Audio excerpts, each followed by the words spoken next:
අයිබෝන් සුබ දවසක් සියලු දෙනාටම සුබ අලුත් අවුරුද්දක් වේවා. ඒත් එක්කම මම අද ඔයගොල්ලෝ ගොඩක් අය මගෙන් ට්‍රැක්ටර් ඉල්ලුම නිසා ට්‍රැක්ටර් දෙකක් මම විකිණීම සඳහා ගෙනල්ලා තියෙනවා. නමුත් මේ ට්‍රැක්ටර් දෙක මගේ නෙමෙයි. මේ RK80 එන්ජින් එක. මේ එන්ජින් එකේ ට්‍රැක්ටරේ විතරයි තියෙන්නේ. රොටරි මඩ වීල්, ටේලර් මොනොත් නැහැ, මොකවත් නැහැ. ඇත්තටම හොඳ තත්ත්වයේ තියෙන ට්‍රැක්ටර් එකක්. එන්ජින් එක හොඳටම හොඳයි, චැසි හොඳයි.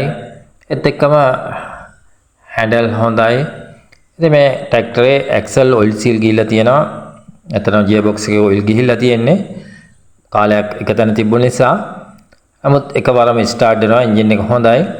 ඇත්තටම ඇක්සල් ඔයිල් සීල් යනවනම් සමහර විට ඇතුලේ රේසරේ පොඩ් ගිහිල්ලා වෙන්නත් පුළුවන්. එහෙම නැත්නම් කාලයක් එක තැන තිබ්බ නිසා වෙන්නත් පුළුවන්. මේ ඔයිල් සීල් ගිහිල්ලා තියෙන්නේ. ඉතින් කවර ගන්න කෙනෙක් ඉන්නවා නම් මේ ට්‍රැක්ටරේ ඇත්තටම ලියාපදිංචි පොත නැහැ. ගන්න කෙනෙක් ඉන්නවා මගේ නම්බර එක පහලින් තියෙනවා මට කතා කරන්න. එතකොට මේ ට්‍රැක්ටරෙත් මේ මහත්මයා ළඟමයි තියෙන්නේ.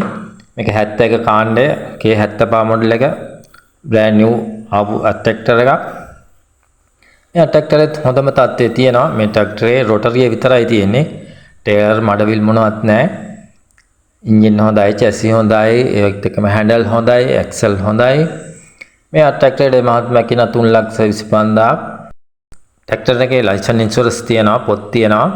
ඉතින් කවර ගන්න කෙනෙක් ඉන්නවා මගේ නම්බර එක කමෙන්ට් සෙක්ෂන් එකේ තියෙනවා. මේ ට්‍රැක්ටර් විකුණනම් මම නම්බර එක ඉවත් කරගන්නවා. ඒත් එක්කම මගේ ඉදිරියේදී ඉදිරිපත් කරන ට්‍රැක්ටර් බයික් ඔයගොල්ලෝ බලන්න මගේ channel එක subscribe කරලා මාත් එක්ක එකතු වෙලා ඉන්න. ගොඩාක් ස්තුතියි.